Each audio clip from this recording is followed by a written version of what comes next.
Tila nagdesisyon si Yuo na umalis sa koponan, na ikinagulat ng lahat. Pagkatapos ay hiniling ni Yuo sa lahat na umalis dahil malapit nang lumitaw ang isang hindi makontrol na sitwasyon. Likas na nag-aalala si Susha Oji at sinubukan niyang hikayatin si Yuo na sumama sa kanila. Ayaw niyang gustong makitang mamatay si Yuo. Hiniling ni Lan Qingyan kay Zushi Aji na huwag magsalita ng ganyang bagay. Nagawa na ni Yuo ang kanyang desisyon, at magkakaroon din siya ng sarili niyang mga pagsasaalang-alang. Pagkatapos ng lahat, hindi nila maaaring pigilan si Yuo ayon sa kanilang mga pamantayan. Kaya naman, si Lan King ay nagdesisyon na huwag iwan si Yuo, kundi pabayaan si Yuo sa kanyang desisyon. Para hindi na maguluhan pa si Yuo. Dahil kapag may nangyaring masama kay Yuo, ang grupo ay laging andyan upang magtutulungan silang iligtas si Yuo ng magkasama. Masaya si Yuo dahil para sa kanya, ang depiction team ay isang team na mapagkakatiwalaan niya. Bagaman hindi dapat mangyari ang ganitong sitwasyong pang-emergency. Pagkatapos ay bubuksan ni Yuo ang sistema ng Special King account ng Shadow King. Pagkatapos ay gagamit ni Yuo ang 10 milyon para ipagpalit ito sa 10 segundong pagkakataon. Gusto niyang makita kung gaano kalayo ang kapangyarihan ng account ng New Special King. At si Yuo ay naghihintay para sa account ng Shadow King na konektado sa kanya. Habang si Zuki AJ ay natarante ng naging dugo ang lugar. Agad na napansin ni Lan Qingyan na may kakaiba kay Yuo at hiniling sa lahat na tumingin sa kanya. Si Zushi AJ ay lalo nataranta nang makita niya ang maraming paniki na biglang dumating. Pagkatapos ay nakita nila ang pagbabago ni Yuo, siya ay agad namang namangha sa suot niyang damit. Gayunpaman, natitiyak ni Lan Qingyan na hindi lang panlabas na anyo iyon dahil nakakaramdam siya ng matinding pressure. Hindi sila sigurado kung si Yuo iyon, dahil maging ang kanyang katawan ay nagbibigay ng amoy ng dugo. Sa sandaling iyon, agad mong aatakehin ang halimaw na treasure chest. Gumagamit siya ng Shadow Vortex, na ginagawang immune siya sa anumang pisikal na pinsala. Agad na pinutol ni Yuo ang dila ng halimaw gamit ang kanyang lakas. Ang halimaw at sakit ay talagang lumipat patungo sa Dipon Sean team na nagtatago at nagpanik sa kanila. Gamit ang mga ito, gagamitin mo kaagad ang walang katapusang sumpa ng dugo at lulunurin ang chest sa kanyang dugo. Hanggang sa natapos ang oras na iyon, inilabas muli ni Yuo ang bagong account ng Shadow King. Gayunpaman, sa sandaling umalis ang Shadow King, nataglay ni Yuo. Sa sandaling umalis ang Shadow King, nasaktan si Yuo. Ang pakiramdam na iyon ay mas masakit pa sa kahinaan na dulot ng pag-inom ng Hercules Blood Potion. Agad na napagtanto ni Yuo na hindi niya kayang tiisin ang bigat ng Shadow King, at nagdulot ito ng malaking pinsala sa kanya. Kahit sa loob lang ng 10 segundo, tila naranasan ni Yuo ang pagbagsak ng kaluluwa. Gayunpaman, hindi niya maitatanggi na ang lakas ng Shadow King ay hindi nabigo. Sa katunayan, hindi pa rin siya makapaniwala na napakadali niyang makapatay ng isang pambihirang level 90 elite sa wala pang 10 segundo. Ngayon, hanggat kaya ng kanyang katawan, hindi magiging problema bilang premyo ang level 90 boss monster. Nakakuha din siya ng Terminator Treasure Box pati na rin ang 500,000 experience points at 200 million na cash. Nakuha rin ni Yuo si Tristan sa balikat ng Dragon Sword para labanan ang Dragon Monstress. Bukod doon, mayroon din siyang mga belang pakpak ng anghel na maaaring magpalipad sa kanya sa kalangitan. Panghuli ay ang Castle Construction Blueprint Level 90, pati na rin ang ilang iba pang mga item. Siyempre, nasiyahan si Yuo sa mga resulta ng Level 90 Treasure Chest at sulit ang sakit na natanggap niya mula sa Shadow King. Pagkatapos ay agad na lumapit sa kanya si Zushi Aji at sinabing wala siyang ideya na kayang pumatay ni Yuo ng Level 90 Treasure Chest monster ng nag-iisa, sa isang kisap mata. Paano ko nga ba bubuksan ang mata ng hunter niya at hindi ko pa rin makita si Yuo na nagiging abnormal na yon? Hindi kaagad na kinumpirma ni Lan King ang kalagayan ni Yuo, at sinabi ni Yuo na masama ang pakiramdam niya. Nakita ni Zheng Cheng si Yuo na sinusubukang bawiin ang lakas niya. Agad niya itong ginawa at maswerte na ang mga after effect ng merger ay mabilis na maalis. Agad siyang nagpasalamat kay Zheng Cheng na tumulong sa kanya pagkatapos noon. Labis na curious si Lan Qingyan sa nangyari. Gayunpaman, hindi nais ni Yuo na pag-usapan iyon at sa halip ay nagtanong sa Lan King sa isang tanong na gusto niyang malaman tungkol sa Castle Construction Blueprint Level 90, nagulat sila nang makita ang larawan. Ang Castle Construction Blueprint ay isang bihira sa lahat ng bihira. Habang si Yuo ay itinuturing na tunay na mapalad na makakuha ng ganoong larawan. Nataranta si Yuo dahil para sa kanya ay parang ordinaryong blueprint lang ito para sa pagtatayo ng bahay. At saka ipinaliwanag ni Land King na iba ang kuta sa ordinaryong bahay. Ang isang ordinaryong bahay ay maaaring itayo sa kagubatan, hanggat ang isa ay may tapang at lakas. Gayunpaman, dahil maaari lamang itong itayo sa ilang mga piitan na nasa kaharian at pagkatapos ay ipagpatuloy na ang iba't ibang mga kuta ay dapat itayo ayon sa iba't ibang mga piitan at mga lalagyan. Kung mapalad si Yuo, na makakakuha siya ng magandang kastilyo tulad ng isang fairy tale. Gayunpaman, kung ito ay malas, kung gayon ang kuta ay magkakaroon din ng desperadong wakas. Naguguluhan pa rin si Yuo kung talagang may malaking pagkakaiba. Nangangahulugan iyon na ang kuta ay ganap na nakadepende sa swerte.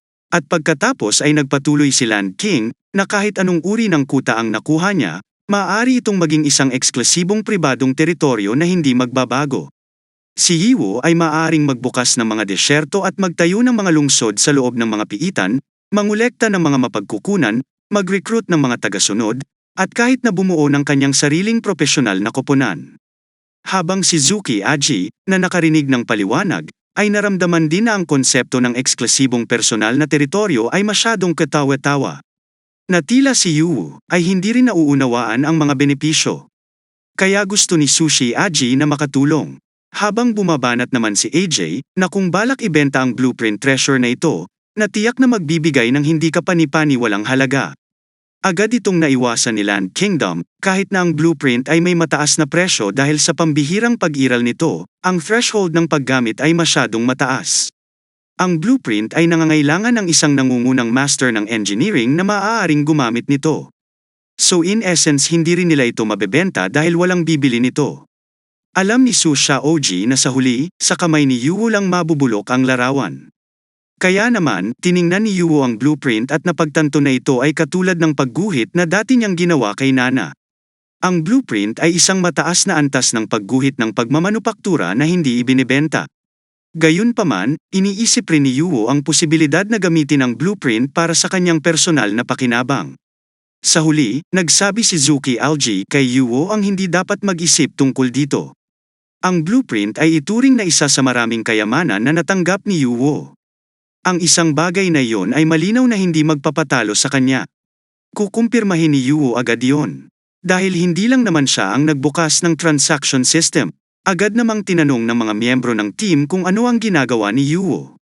Habang si Yuo, na nagpakita ng lahat ng mga item na ginawa ng Dream Demon ng Greedy Monster. Balak niyang ibahagi ang mga resulta sa Dixiang Group at mga miyembro ng koponan, maliban sa 200 milyon at ang blueprint. Sa oras na iyon, ang lahat ng mga miyembro ng koponan ay naging napakasaya at muli na dinala si Yuo upang magplano para sa tagumpay. Lahat sila ngayon ay handang maglingkod kay Yuo at gagawin ang lahat ng kanyang iniutos. Handa na rin silang gumawa ng iba pang gawain pagkatapos nito, at kailangan gumawa ni Yuo ng iba pang gawain. Pagkatapos tinanong ni Yuo si Lan King-an kung sino ang dapat makipag-ugnayan sa kanya sa susunod kung kailangan niya ng tulong, lalo na sa mga usapin sa negosyo, kahit na ang kanilang mga salita ay maaaring mukhang mapagkunwari o nagsasamantala lamang, seryoso sila sa kanilang sasabihin. Kaya si Lan King ay nagpahayag sa bawat isa na kumuha ng isang item bawat isa ayon sa kung ano talaga ang kailangan. Kung tutuusin, hindi naman sila walang kabusugan na mga kriminal. Agad namang pumayag si Su Xiaoji dahil hindi siya gagawa ng masama para kay Yuo. Makalipas ang isang oras, sa wakas ay lumabas si Yuo at ang kanyang partido sa piitan at nakalanghap ng sariwang hangin.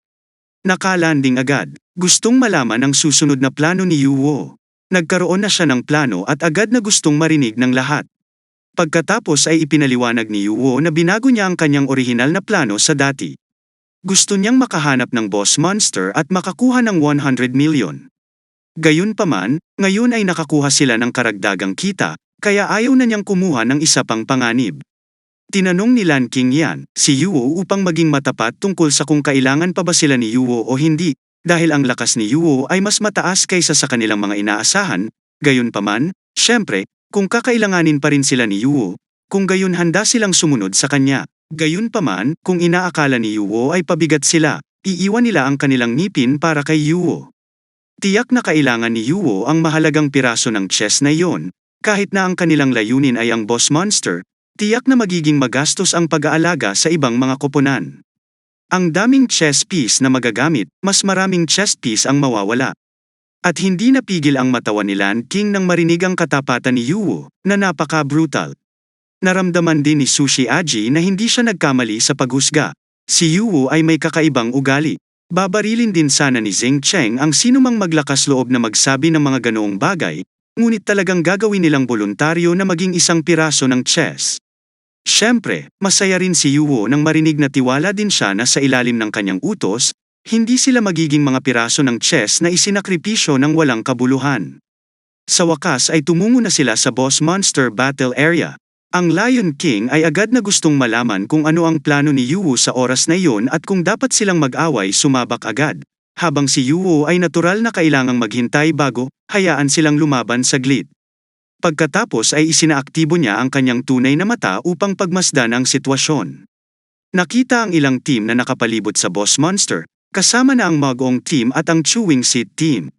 Masaya si Yuwo dahil nagtipon na ang lahat ng inaasahang koponan, at nangangahulugan iyon na magsisimula na ang magandang palabas. At nangangahulugan iyon na ang magandang palabas ay malapit ng sumiklab upang magsimula. Ilang minuto ang nakalipas, tinitigan ng elite na koponan ng Mag-ong ang halimaw na si Kashua Agaw, na tahimik pa ring nakaupo sa ibabaw ng isang gusali.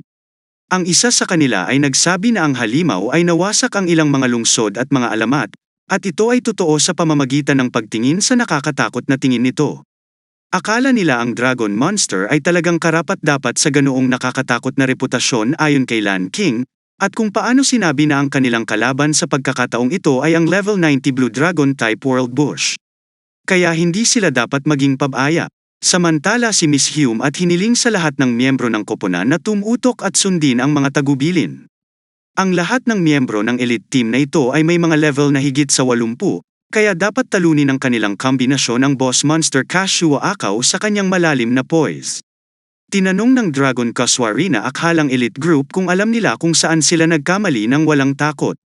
Sinabi ni Inuwant na sa hindi inaasahang pagkakataon, ang halimaw na hayop ay may napakataas na antas ng katalinuhan at ang Dragon Beast ay talagang natutong gumamit ng mga salita. Ngunit ang magandang babaeng si Hume ay pumunta sa lugar na yon hindi para harapin ang halimaw na si Kashua Agaw, dahil ang dami ng krimen at trahedyang malala para pag-usapan. Ang Dragon Kishiwara Akaw ay lilipad at sinabing sila ay mga tao lamang na parang mga langgam, ngunit sila ay napakamasungit, kaya't sila ay katumbas ng paghahanap ng kanilang sariling kamatayan. Pagkatapos ay inatake sila ng dragon na si Keshua Akaw ng isang malakas na pagsabog ng enerhiya ng apoy. Hiniling ni Hume na maging maingat sa halimaw at bigyang pansin ang mode ng kasanayan sa pag-atake. At maghintay ng pagkakataong maka-counterattack at huwag magmadali. Lahat ng miyembro ay tiyak na sumusunod sa mga salita ng kanilang chairman, na si Miss Hume. Naramdaman ni AJ, ang pressure ng Dragon Beast attack na ito ay talagang napakalakas, kahit na gumamit siya ng maraming mga kasanayan upang mapaglabanan ang mga pag-atake ng halimaw. Ang kanyang HP ay nabawasan pa rin ng 30%, habang si Lan King ay nagtatanggol upang protektahan ang kanyang mga kasamahan sa koponan. Nagtanong si Wang Changqi kay Lan King paano nakaranas ng parusang kamatayan ngayon lang. Dahil ang karamihan sa kanila ay nawawala HP, kaya sila ay parang makakaranas ng death penalty, na karaniwang tumutukoy sa napakalaking skill damage na idinudulot ng isang boss sa isang MMORPG sa player kung hindi nabawasan ang damage, ang mga apektado ay mamamatay. Sinabi ni Lan King, na ang halimaw na ito ay napakatuso na halos mamatay sa isang atake lamang. Ngunit sa kabutihang palad, nag-react si Yuwo sa oras sa pamamagitan ng paggamit ng maraming debuffs. Upang protektahan ang kanyang katawan, sinabi ni Miss Hume na napakahusay ng ginawa ni Lan King, dahil nagawa niyang magamit ang mga kasanayan niya hanggang sa nabawasan lang ang HP niya at wala siyang sugat. Habang si Miss Hume, na humiling sa lahat na bigyan Aya ng ilang oras, sigurado siyang mababawi niya sa basurang boss monster ang mga utang nito. At naiintindihan niya ang hindi kilalang estilo. At hiniling ni Miss Hume sa lahat na huwag sayangin ang kanilang buhay. Pinuri din ni Miss Hume, si Zhang Cheng at nagpasalamat ang Girl Devil sa tulong na iyon. At nakaligtas siya, kaya ang tulong ni Chen Cheng ay napakamakabuluhan at napapanahon na may masayang ngiti. Sinagot naman ni Chin Chin na walang problema dahil mahilig siyang tumulong sa lahat kahit saglit lang. Gumaan ang pakiramdam nila, biglang ang halimaw ng dragon na si Kishi Waren Akaw, ay muling bamuka ang kanyang bibig, naghahanda na ihatid ang susunod na pag-atake. Sa kabutihang palad, bago ang pag-atake ni Kashua Agay, si Sangwa ay nagpaputok ng kanta pag-atake nito. Tinakpan ni Sangwa ng layag ang bibig ng halimaw sa kapangyarihan ng yelo. Pagkatapos ay sinabi ng gwapong binata na huminto ang hininga ng apoy. Nakumpirma na ang cooldown ay 30 segundo. Habang nakakulong ang halimaw, agad na sinalakay ni Miss Hume at ilang iba pang kasamahan ang Dragon Monster. Ang range ay napapalibutan ng iba pang kasamahan na agad na sumalakay. Ang mga pagsalakay na napapaligiran ng mga elite na miyembro ng Magong Team, the Dragon Monster Keshua, ay nagngangalit at umungol ng malakas hanggat maaari hanggang sa mapa-atras sila nito. Dagdag pa, ang mga halimaw na umuungol ay nakapagpatawag ng ilan pang mga piling halimaw. Tila ang dagandong na yon ay pangkalahatang kasanayan ng boss monster.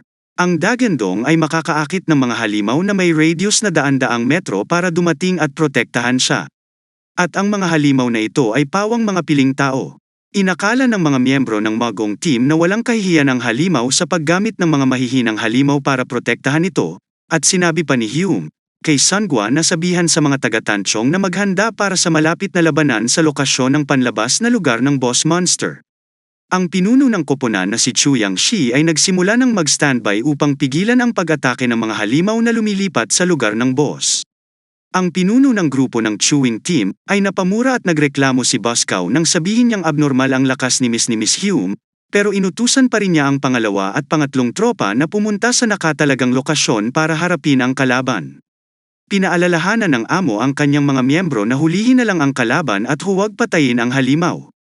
Pinaalalahanan niya ang lahat ng kanyang mga miyembro na kontrolin ang HP ng halimaw sa higit sa 50% ng HP ng master. Hindi ngayon ang oras para isagawa ang plano, lalo na ang oras ng pagkaantala. Maghintay hanggang ang dami ng HP ng boss monster ay bumaba sa 10% bago kumilos. Ang lahat ng miyembro ng Chewing's team ay agad na sumagot ng sabay-sabay na naintindihan nila ang mga tagubilin ng kanilang amo. Muli, pinaalalahanan ni Boss Cow ang lahat ng kanyang mga miyembro na huwag kumilos ngayon at hintayin ang aking senyales. Sa hindi inaasahan, isang misteryosong lalaki na nakasuot ng itim na roba ang nakikinig sa kanilang usapan. Ngumiti nang nakakaloko ang misteryosong lalaki nang marinig niya ang plano ng pagmuya ng chairman. Sa kabilang banda, ang Magong Elite Team ay nagtagumpay sa pagbawas ng HP ni Kashmir, aka Monster ng 50%, ngunit sila ay nabigla dahil kahit na ang HP ng halimaw ay 50% na lamang ang natitira, ang mga pag-atake ng halimaw ay mahirap pa rin para sa 5 na level 80, na mga manlalaro na hawakan siya. Nalungkot si Chen Cheng at humingi ng tawad dahil naramdaman niyang hinahadlangan niya ang buong team. Pero si Lan King ay nagsabi na ginagawa ng lahat ni Hume para makatulong na i-restore ang kanilang buffs, ngunit hindi pa din nagiging sapat. Dahil hindi naman bumababa ang HP volume ng boss habang malapit nang maubos ang supply nila. Sinubukan ni Sun Jing Sao na makipag-ugnayan kay Bosco para humingi ng tulong dahil lumalala na ang kondisyon ng team. Pero ang sagot ni Boscow ay medyo marami ang mga elite monsters kaya sobrang overwhelmed din sila doon kaya hindi sila nakapagbigay ng manpower assistance sa Magong Team. Pagkatapos noon ay agad na ibinaba ni Boscow ang telepono. Habang si Lan King na nag-outburst at naisip na ang Chewing's team ay basura lang dahil hindi nila kayang pumatay ng maliit na grupo ng mga halimaw. Bigla sumulpot si Yuo at nagsasabi na hindi naman sa hindi nila kaya, pero ayaw talaga nilang tulungan ang Magong Team at inaasahan na mabilis mamatay ang Magong Team. Sa alertong pagbabanta ng Sun Jing sa pamamagitan ng punyal ni Yuo at tinanong kung sino ang nagtatago doon, hinawakan ni Yuo ang dagger at napakaswal na tinungo ito, pagkatapos ay sinabihan si Sangwa ni Yuo na huwag maging masyadong bastos. Bakit hindi sinabi ni Sun Jing Sal na maaalala niya si Yuo? Ngunit ngayon bakit si Yuo ay mabilis na nakakalimutan at ibinato ang bola sa kanyan? Kaya sadyang nagpapanggap na tanga si Sangwa at sinasamantala ang gulo ng kaguluhan para patayin si Yuo. Dinuurog ang naglalayag na punyal ni Sun Jing. Habang kumpiyansa ang ngiti, tapos si Yuo ay casual na nagsabi na siya lang ay sapat na upang tumulong sa Magong Team at ang binata na ito ay casual na nagsabi na ako nga.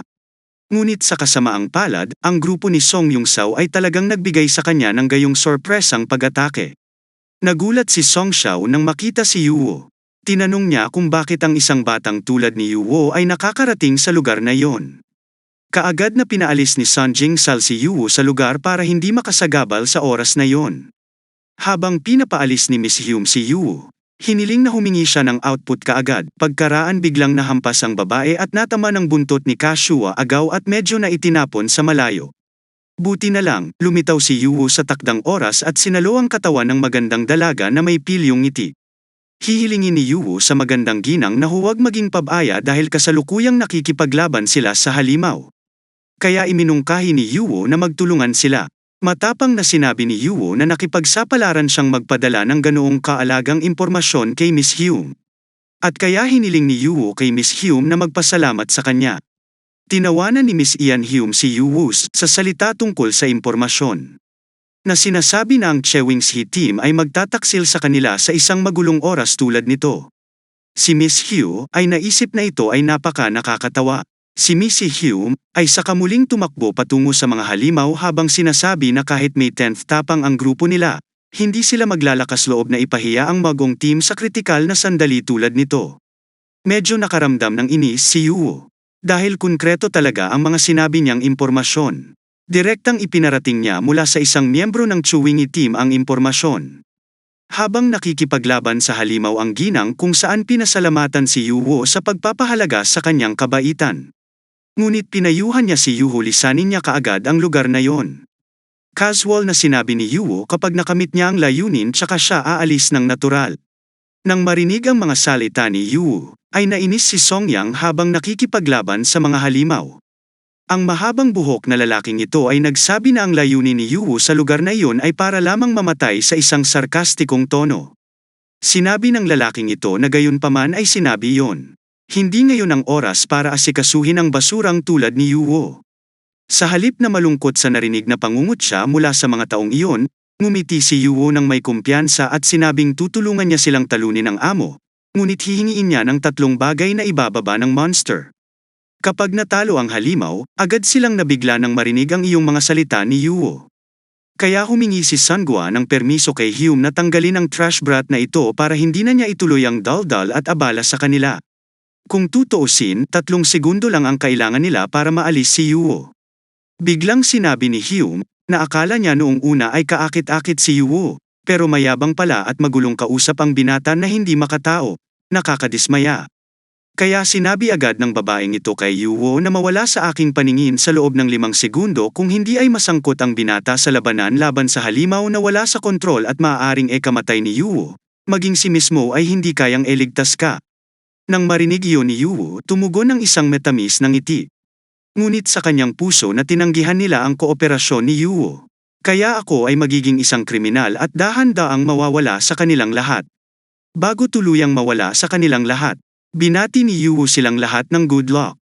Si Chen Cheng ay mukhang nag-aalala at pinaalalahanan ang chairman na dapat silang mag-ingat sa Chewing team at sa kanyang mga miyembro ng koponan.